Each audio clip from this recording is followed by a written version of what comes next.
নেতাজি, এই যে আপনার জন্য সৌদি আরবের স্পেশাল বিরিয়ানি নেন, বিসমিল্লাহ বলে শুরু করেন। বিসমিল্লাহ। কি বিরিয়ানি? বিরিয়ানি কোথায়? কেন এই যে বিরিয়ানি? এইটা বিরিয়ানি? তুমি আমার সাথে মস্করা করো? তুই কি ভুলে যাচ্ছিস? তুই কার সামনে দাঁড়িয়ে কথা করছিস? ভাই এই আসনের ভবিষ্যৎ এমপি। কেন নেতাজি, এই খাবারটা খাতি সমস্যা কোথায়? এই খাবারটাও তো সুন্দর করে আগুনে রান্না করা হয়েছে। নেন, মজা করে খেয়ে ফেলেন।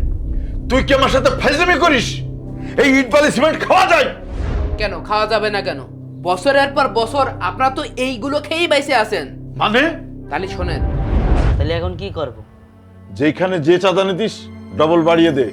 মনে রাখিস এবার আমার নমিনেশন দিতেই হবে। ঠিক আছে ভাই। ভাই এই দুটো কলামের কাজ তো শেষ, আর এই সপ্তাহের ভিতরে বাকি আর দুটো কলামের কাজ হাত দিতে হবে, বুঝলেন? আমি দেশে আর 3 মাস আছি, 3 মাসের মধ্যেই কাজ কমপ্লিট করতে হবে। এই কলমের কাজটা বন্ধ কর। তুই যে কলমে হাত দিয়েছিস, আমাদের কাছ থেকে দোয়া নিয়েছিস? কে ভাই, আপনি কি কোনো মসজিদের হুজুর নাকি দরবারের পীর সাহেব যে আপনার কাছ থেকে দোয়া নিতে হবে? আরে দোয়া মানে এইটা, বুঝেছিস? এইটা মানে আপনি কি বোঝাতে চাচ্ছেন? কি বোঝাতে যাচ্ছে উপরে আয়। আমি এই জায়গাটায় বিল্ডিং করছি, এইটা মানে কি আপনার চান্দা দিতে হবে? আপনি ভুলে যান না, আমি কিন্তু একজন প্রবাসী। তুই প্রবাসী বলেই তো তোর কাছে আইছি। শামসু ভাইয়ের সাথে দেখা করেছিস? শামসু ভাই দোয়া নিয়েছিস? শামসু ভাই যে এই আসনের আগামীবার ভবিষ্যতের এমপি, জানিস তুই? আমি বিদেশ খাটিছি 10 বছর, আমি নিজের টাকায় নিজে বাড়ি করছি, নিজে কলাম দিচ্ছি। তা কোন কাজ শামসু ভাই, তার সাথে আমার কি? তার সাথে আমার দোয়া নিতে হবে কি করতে ভাই? এই তুই বলিস নি আমি কি ডাক? বল, পরিচয় দে, আমার পরিচয় দে। শামসু ভাই লোক ভাই, বিরাট বড় নেতা ভাই। আপনি সে শামসু ভাইয়ের লোক হন আর কামসু ভাইয়ের লোক হন, আমি নিজের টাকায় বাড়ি করছি, 10 বছর সৌদি আরব থাকিছি, নিজেই সৎ পথে হালাল টাকা ইনকাম করেছি, হালাল টাকা দিয়ে হালাল ভাবে কলম গাড়ছি। আপনাকে টাকা দিতে হবে কি করতে? তোর সাথে অত কোনো কথা না। তুই 1 লাখ টাকা নিয়ে শামসু ভাইয়ের ওখানে দেখা করবি। শামসু ভাইয়ের অফিসে আসবি 1 লাখ টাকার বিরিয়ানি নিয়ে। ধর বিরিয়ানি ধর, চল চল। আরে ভাই এ কি এই দিনে কি এখনো আছেন? এই দিনে দুপুরে কি ডাকাতি করবেন নাকি আপনি? ভাই টাকা নিয়ে অফিসে এসে দেখা কর। এবার বুঝতে পেরেছেন, আমাদের মতন সাধারণ জনগণ আপনাদেরকে লিডার বানায়, নেতা বানায়, যাতে আপনারা দেশের সেবা করতে পারেন, উন্নয়ন করতে পারেন। আর আপনারা বছরের পর বছর ইট বালু সিমেন্ট রোড রাস্তা যা আছে সব চাঁদাবাজি করে খেয়ে ফেলেন। তার মানে? মানে 10 বছর আগেও আপনি ভাঙাচোরা একটা সাইকেল চালাইতেন, আর এখন আপনার গ্যারেজে দেখে আসলাম 5-5টা পাজারো গাড়ি পড়ে রয়েছে। আপনার ইনকাম সোর্স কি?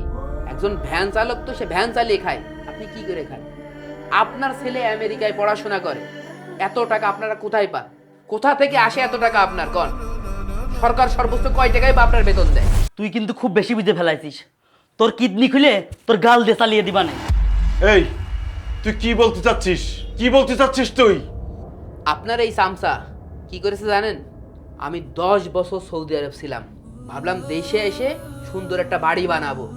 আমি বাড়ির কলাম করতে গিয়েছি, ও আমার কাছে 1 লক্ষ টাকা চান্দা চাচ্ছে। 1 লক্ষ টাকা দিয়ে নাকি বাড়ির কাজে হাত দিতে হবে। কে? ঠিকই তো আছে, তুই বাড়ি বানাবি আর প্রোটেকশন মানি দিবি না? কি রে?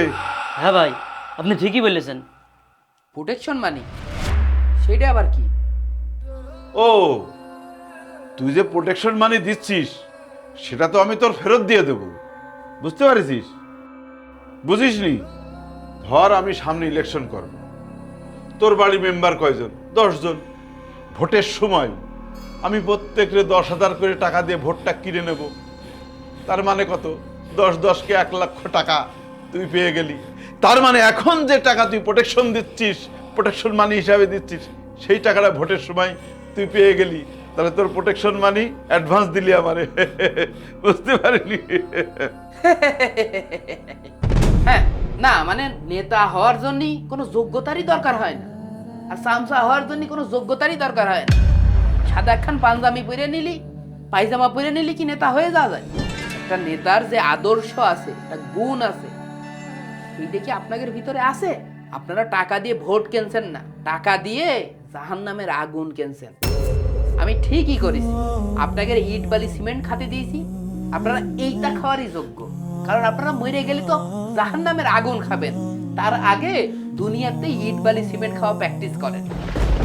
আমাদের মতো নেতা আছে বলেই এই দেশটা সুরক্ষিত আছে এখনো, বুঝলে? আপনারা আছেন বলেই তো আমরা নিশ্চিন্তে ঘুমাতে পারছি।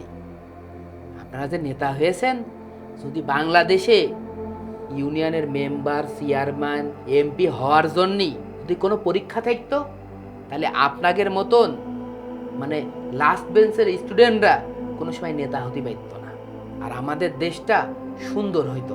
আপনাদের মতন দুর্নীতিবাজ, চাঁদাবাজ, টেন্ডারবাজের হাতে আমাদের শাসন ব্যবস্থা পড়তো না।